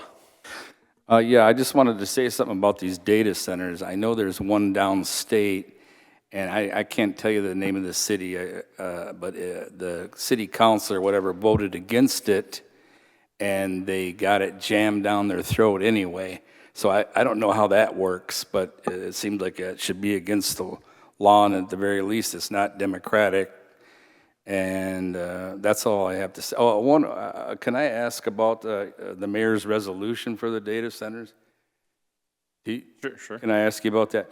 What is this? What is it about exactly? I was going to talk about it when it came up for a vote, but okay. Well, I'll wait then. Okay. That's all I have. Thank you. All right. Thank you, Commissioner Renberg. Thank you. I just want to apologize. I believe they've already left, but we had some friends from Detroit who've been really championing the affordable water resolution that was put forward at the previous meeting. And I wanted to apologize for not reaching out in advance to tell you that we did push it back to the next meeting as similar to what the city manager was saying. We did a limited staffing in City Hall through the holiday season, and we felt that the word needed to have more eyeballs on it to be able to give us honest feedback than what we would have otherwise had available, so we didn't want to rush it. So it will be available, or will be up for a vote on the next meeting, if I'm correct. Thank you. Commissioner Coakley. I know they answered this already, but with the warming center, I don't know when it's going to open. Can we find out something and get it sent to us when you get a chance? Yeah, I could reach out to him tomorrow. I think he had planned on next week, but I'll reach Yeah, out. that was if it's mid-January is what I heard. Yeah, just, I can just do that. curious if we're on par with that. Absolutely. Any other commissioners? I had a statement I wanted to kind of talk about. So as we begin the new year, I want to start by centering this conversation about the residents. Every decision we make in this room affects real people, people who live here, people who raise families here, people who work hard, care deeply about this city, and I want to feel confident that their local government is paying attention to what matters most. This past year, I worked as a city, stayed focused on fundamentals residents expect and rely on. Infrastructure, public safety, responsible financial management, housing, supporting local businesses. We faced complex issues and had difficult conversations. Not every decision was easy, and not every discussion came with consensus, but we kept showing up with the goal of doing what is right for the Bay City over the long term. That steady, sometimes unglamorous work matters. It's how trust is built and how progress actually happens. On a more personal note, this past year continued to reinforce for me how closely connected community health and overall quality of life really are. Through the Healthy Minds, Healthy Bodies initiative, we heard consistently from residents who want more access to mental health resources, opportunities for physical health, and open conversations that reduce stigma. What stood out to me most was the desire for prevention and connection. People want support before they reach the crisis point. Looking ahead to the coming year, I am encouraged by the opportunity to work toward establishing a youth city council. Giving young people a voice in local government allows them to feel heard, understanding how civic leadership works and see themselves as part of the future of the city. This year ahead must also include serious, compassionate, and realistic conversations around substance use disorder. This issue impacts families across our community, often quiet and without judgment until it becomes unavoidable. Addressing substance use disorder requires education, prevention, access to treatment, and a willingness to meet people where they are. As part of that conversation, I want to encourage our community to reflect how often alcohol becomes the default focus of social activities. This is not about criticism or restriction, but it's about awareness, inclusion, and creating spaces where connection does not revolve around alcohol. I'm hopeful as we look toward the upcoming opening of the drop-in center at the Good Samaritan Rescue Mission. That center represents an important step forward in providing support, dignity, and connections to services. At the same time, it highlights the continued need for safe, stable, and affordable housing. Housing stability is a foundation for recovery, employment, family stability, and long-term health. Programs like the proposed My Home program through the Michigan Municipal League help communities expand attainable housing options and partner locally to meet real needs. As we move into the new year, my hope is that we remain focused on collaboration, accountability, and follow-through. Bay City moves forward when residents remain at the center of our work. So thank you very much. Does the manager have any comments? I do not. Oh, there's one thing I did forget. The packet for, we do have elections this year for City Commission. 1st, 3rd, 5th, 7th, and 9th are up. Do we have, when will those packets be available for pickup? So there's no packets per se, but all the paperwork is available in the clerk's office. Okay. I know we had a speaker talking about, the process and whatnot, but the reality is we do have an election coming up, and so I encourage anybody that lives in those wards that want to seek those seats to apply and go out. And there's 50 signatures that are required. So get out there, and because I'd rather have folks, I do appreciate the folks that have agreed to step up and serve, right? We have 4 appointed seats, but the reality is I think the best process is having the electorate and those bodies select those folks. So that's all I have. Thank you.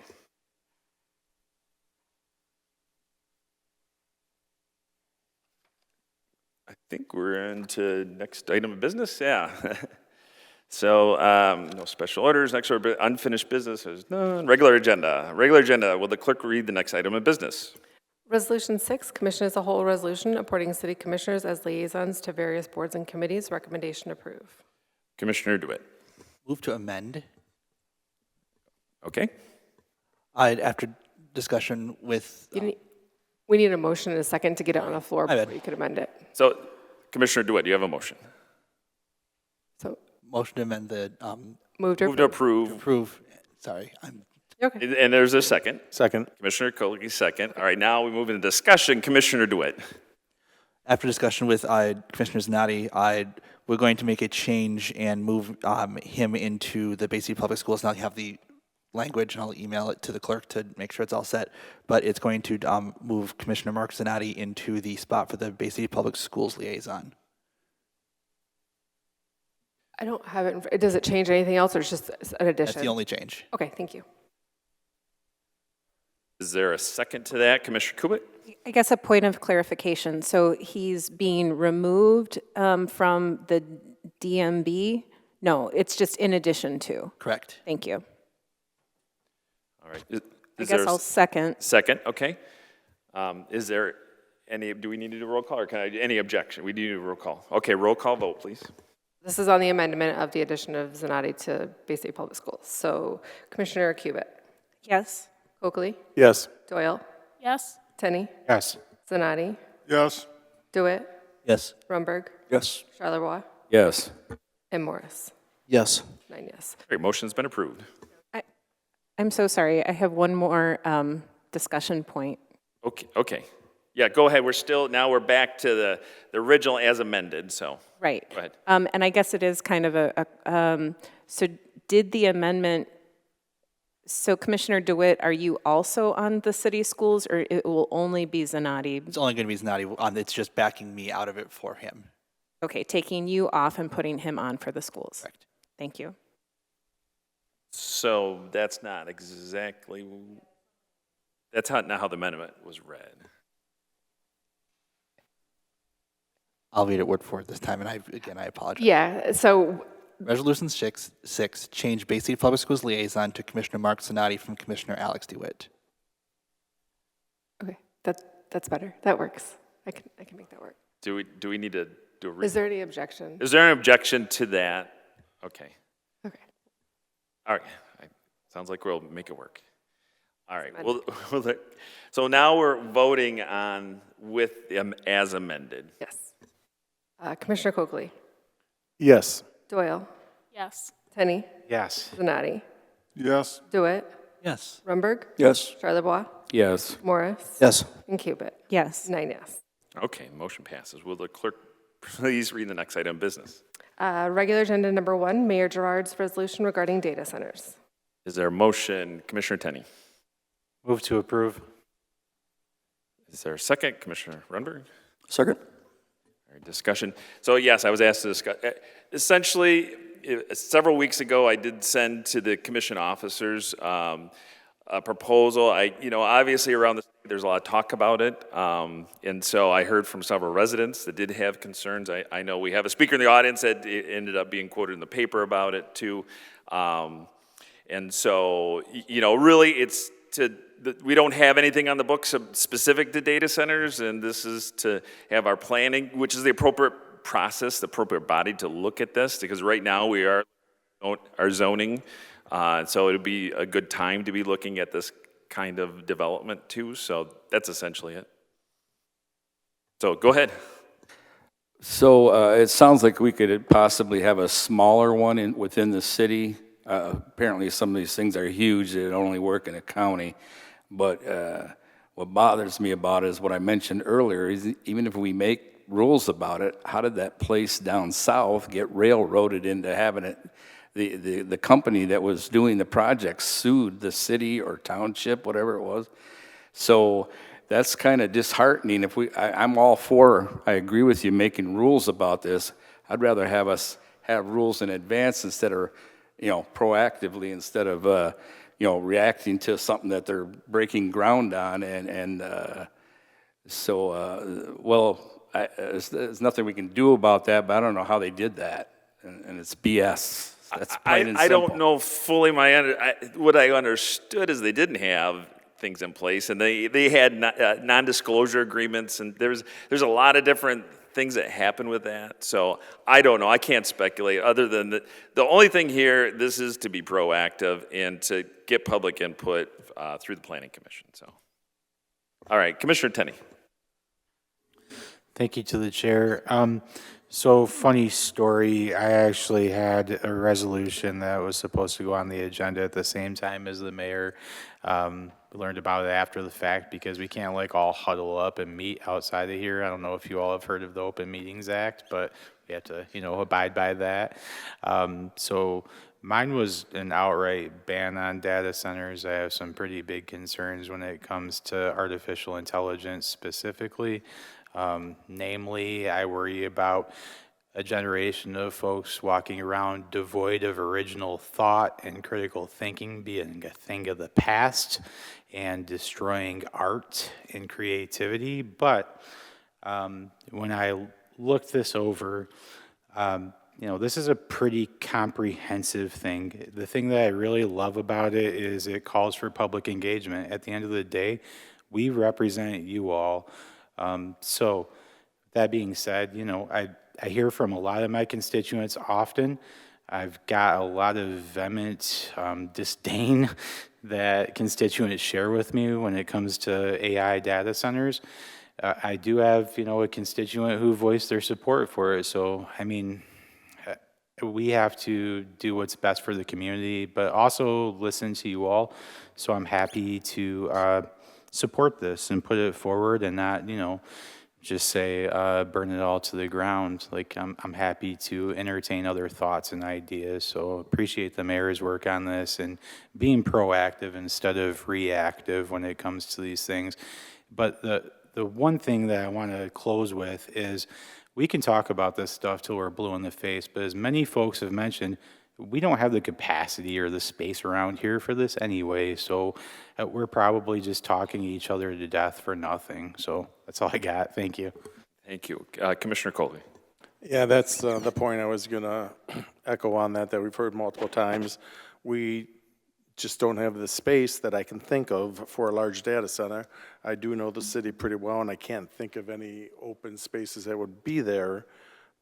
But what this does, it doesn't stop anything or do anything, but it starts in motion where we get it in the zoning. We make the rules with the public input on what the citizens or constituents want on this. So it's not in favor of it, it's just making sure that we're ahead of it. And I think what happened down there is a data center came in, and if there's nothing in the zoning, they can just come in, if I'm not mistaken right now, as long as they're following their laws. And we're just getting ahead of it and putting some rules down.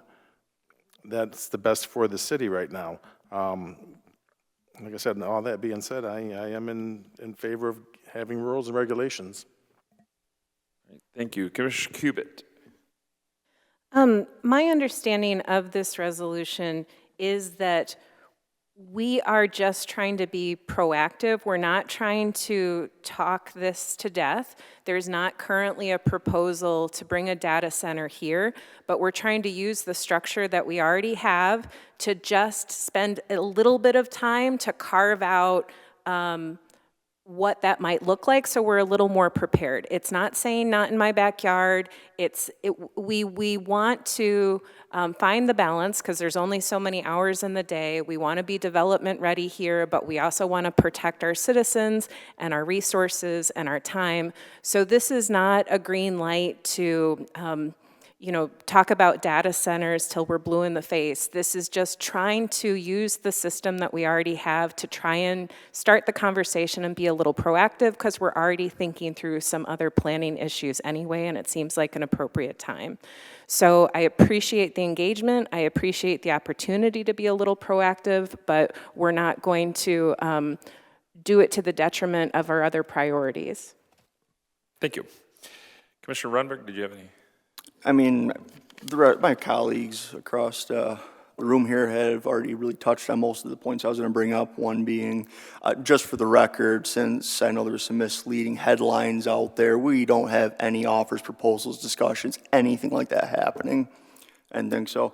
And again, it has a lot to do with the general layout of our city and the impracticality of, again, we're talking these massive data centers. They can come in various sizes and scopes. And from what I understood by the plain language of the resolution is that, again, we're not actually setting any prohibitions. We're not actually green lighting anything, but we're just trying to come up with what questions should we be asking, we're prompting the questions to figure out what answers we should be looking for. Should someday down the road, whether it be a small scale company that needs more space than just their telecom closet, so they either go to a co-location or a data center that they set up, all the way up to something which, again, is not feasible around here, something that would support generative AI and large language models. To some of the speakers' concerns, I don't think any of us are really getting our education from Facebook, though we certainly have had plenty of residents reach out across Facebook and other social media platforms to express their concerns regarding data centers. I'd like to imagine most of us here would have look to subject matter experts, folks who work in the field, folks who have, people who have gone through this process in their local municipality. And I'd like to think myself maybe not a subject matter expert, but on the periphery, I did work in telecom for over a decade. So I was surprised to learn about the amount of water the plant uses. That's concerning to me, but it's already something that we've been living with and we've acclimated to it. I just worry about compounding additional stress onto our system. It's kind of like, yeah, I still drive a gas car, but it's probably better than what we used to drive. So I just want to know that we're not necessarily Luddites here. I use to some degrees artificial intelligence in certain aspects of my life. We all use cell phones, we all rely on data centers every day. It's just the considerations as to what the long-term benefit for our community would be, and I think the questions posed by the mayor's resolution will go a long way in addressing some of those concerns. All right, thank you. Commissioner Charlevoix. I just wanted to say, it seems like we have plenty of water. I don't think that would be a problem for this, but what we don't have is grid capacity. I mean, my understanding is we don't even have enough to charge electric cars. That's challenging. So that could really be a problem. And also, I've heard there are downscale data centers, so it is possible that we could be approached. There might be a piece of land within the city, so I would be happy to have rules in place before that happens. Thank you. Thank you. Anybody else? Commissioner Zanotti. And just a couple points. These data centers, they're scary because we're entering something that we really don't know a whole lot about, okay? You know, you can research them, and there's the negative stuff that's out there, and then it's countered. You know, we're going to use closed loop evaporation water, and I mean, there's 100 things out there. But I was thinking, I think it'll be maybe 15 or 20 years ago, right down the street from here, we were all excited about the supercomputer that was going to monitor the Great Lakes, okay? That was going to bring Bay City. We ended up losing it to Wisconsin because the congressman left, and when they leave, I guess those guys don't have to hold their promises. But, and then when I read all this stuff, okay, it seems like there's a lot of good with some of the small ones. In other words, right down the street, is that an opportunity for a medical one in our area? We're getting that big medical mall in Saginaw, the medical, you know, because I think it was 2 or 3 months ago, I went to a meeting, and a big Fortune 500 company has created an AI team, okay? I mean, it's a company that does business in Bay City and big in the state of Michigan, and they have their own AI because the need for them to create their own AI centers is huge because they need to trust the information. Yesterday, I was out to breakfast, and the young gal that waits on me is an engineering student at Saginaw Valley. So, of course, it's the hot topic. It's on our agenda. I bring up AI. And she said that her professors want them to use AI doing their homework, okay? But the lesson is for them to make sure the information they get's good information, okay? The point I'm trying to make is I don't think this whole AI or data centers is all negative. There might be, I mean, we can sit here and do anything on this. We've said it a million times. The big ones are built where they can get large, cheap land that's farm areas. Well, we don't have many farms left in the city and stuff like that. But I still think that we just can't totally close our eyes that this could be jobs for our area. This could be good for our area, the smaller ones, okay? And I guess the thing about the resolution, I think it is good that we are opening up, that we can have good discussion, because I'm not really sure what I know on planning and zoning. You know, you can't zone something out because you don't want it, okay? I mean, it gets tough, you know, and the planners and the zoning guys will tell you that. You can't just say, you know, I don't want a liquor store here, or I don't want a 7-Eleven. You know, if it meets your zoning, you can't write a special rule to eliminate something. So, I mean, but this does open it up for discussion, and I had a talk with the mayor, and I think that's what's important. Thank you. All right, thank you. Anybody else?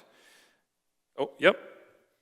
Commissioner Runberg brought up a really good explanation about subject matter experts on this. And I'm the first to admit that my staff does not have this type of knowledge. In going through this, we think that a study should take place. With that being said, we're going to talk to the zoning consultant that we have been working with and see what they can do and give us a quote. I would just need to have a source for paying that. Okay, once you have that information, you could probably bring it back to the commission for approval, right? So you want me to not have the study done now? Or? Well, as far as study goes, to clarify that if you would, because you don't have that information yet from the company that is going to be doing the zoning, correct? Or do you have that information? We don't know if they have the expertise or not to. No, staff and I discussed it today, and the best thing we think is to go out to that zoning consultant to help us with that. That'd probably be the cheapest way to go, and I'm not saying cheap is better, but some of these requirements on here, we just don't have the knowledge of it. All right, Commissioner Coakley. I would just like to know what it's going to cost, what you're asking. We can get a quote. Yeah, that's, like I said, get a quote, and then it's hard to say yes if I don't know what that amount's going to be. Yep. Commissioner Kubit. I guess I'm hesitant to spend too much money on a full-fledged study. I guess I was taking this more as questions for discussion that's already happening as we're using the zoning consultant as something to just be part of the conversation. I'm not expecting a formal report, and maybe we need to, I don't know if there's a recommended change to the document as written, but I was taking the resolution as written to be, let's spend a little time being proactive. Here are some questions to think about, but I don't think that we necessarily have to have everything figured out. And I don't, I'm happy to get a quote on a study, but I think based on what I'm hearing, I don't want to put a bunch of money into something that's so far attenuated that nobody's even coming to us with a proposal. Like, I want us to be development ready, but I also don't want us to spend a whole bunch of resources on something that's extremely unlikely. I'll say Commissioner Runberg. I was just going to say, I would agree with also just getting a quote on what the kind of study would cost, but to make sure that we're getting what we actually need quoted out, maybe if this resolution does pass, we have the city try to give us what answers they can, and then in that report, the blind spots that they have, that they just don't feel that they have the subject matter expertise to address, then we could consider that as questions we need answered with the study. I can do that. I can write a memo to all of you regarding what we can do and what we can't. Perfect. Commissioner Zanotti. Just a couple comments here. That's the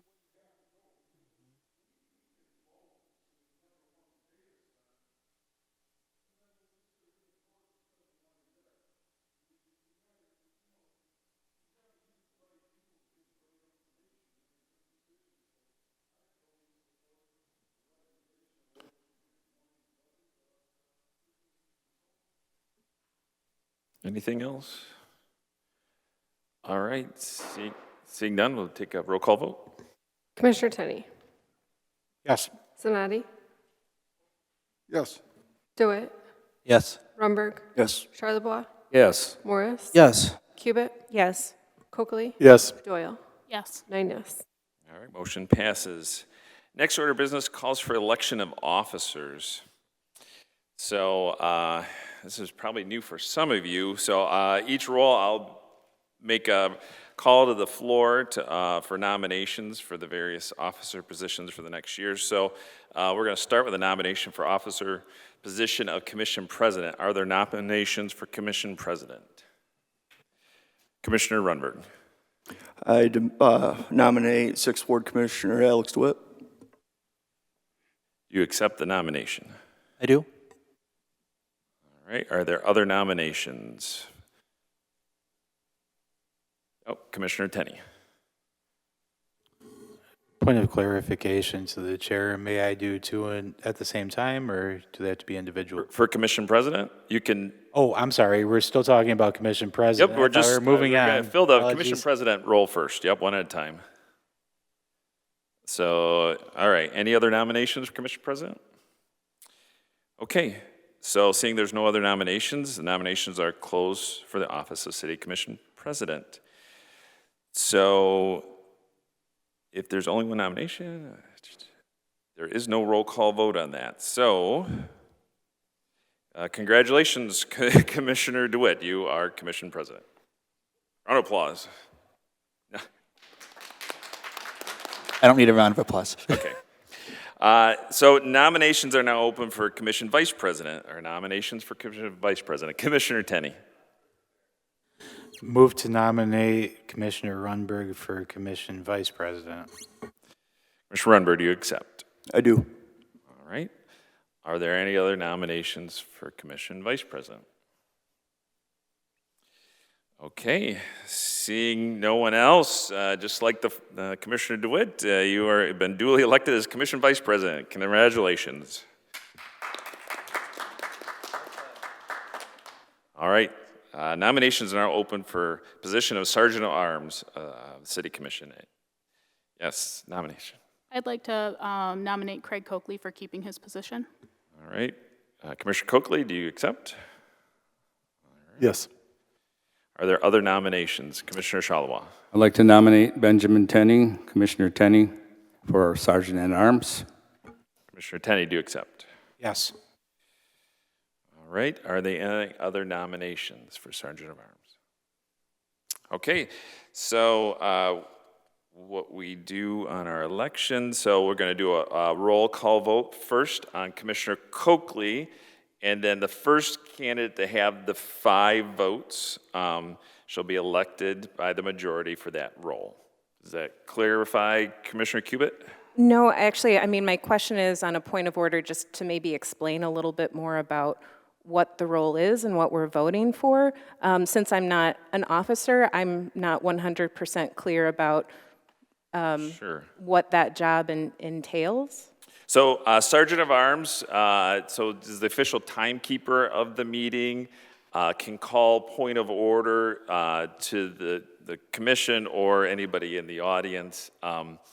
And officers meet monthly before the first meeting to discuss just upcoming agenda items or different things that are coming forward. So that's kind of it. I'm clear on the in the meeting role of the Sergeant at Arms, but it's the what authority the officers have outside of the commission meetings that frankly I'm not clear on.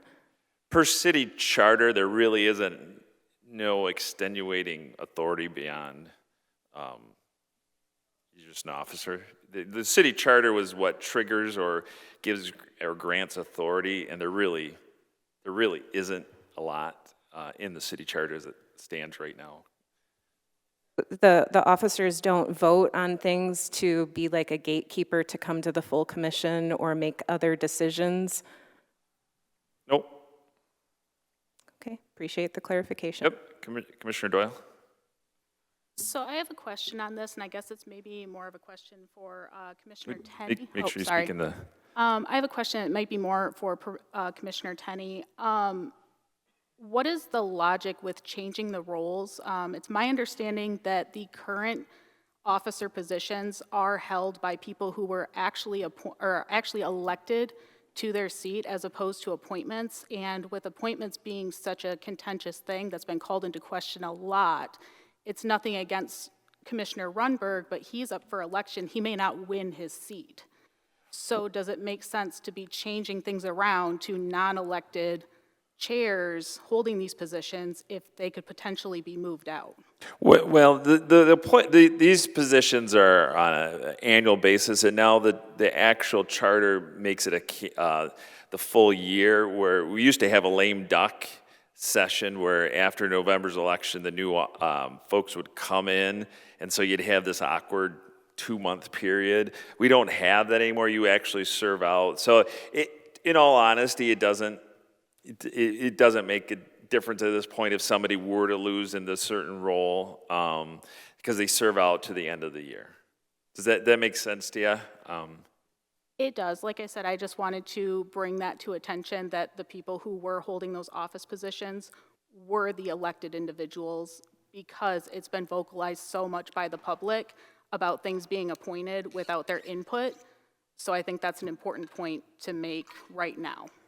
Okay, thank you. Question. All right, so we still, oh, yep, go, Commissioner Charlevoix. I just wanted to point out that a year before last, the mayor stepped down and the president of the commission became the mayor for, I think, a couple months. So it's a little more weight to it, possibly. In assumption of duties, Because yes. I saw it Yep, with in my own assumption eyes. of So duties. I wanted to point that out. Yep, thank you. Good clarification. All right, Commissioner Zanotti, do you have another nomination or just a question? I have a question about these once-a-month meeting with the officers. Is that like a private meeting? I mean, do we keep minutes? What happens there? I don't know if our goal is to build consensus and to be a team. I don't know why you would take 3 commissioners and a mayor and have a side meeting. If you get one more commissioner, it's illegal, isn't it? I mean. Yeah, that's why Okay, commissioner well, officers, you kind of look at the process. What's the purpose of it? Why do we do that? That, to me, seems like a terrible thing to do. It's pretty standard practice in a lot of organizations.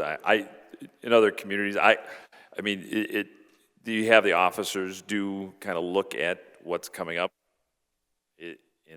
So it's nothing to be nefarious of any sort. I mean, whether we're elected or appointed, we're in here. We all get on the merry-go-round and have the same vote and the same power. Why would we have a private meeting before a meeting? It just doesn't make sense to me. You guys talk transparency. Doesn't seem like we follow what we talk. Thank you. Thank you. Any other comments specific to the officers? All right, so we will go to the first nomination of Commissioner Coakley. We could do a roll call vote, please. Commissioner Zanotti. Yes. Dewitt. No. Rumberg. Nope. Charlevoix. No. Morris. Yes. Cubit. Yes. Coakley. Yes. Doyle. Yes. Tenney. No. 5 yes, 4. All right, congratulations. Commissioner Coakley, you retain your seat as Sergeant of Arms. All right, and so is there any other business before us this evening? Seeing none, we are adjourned.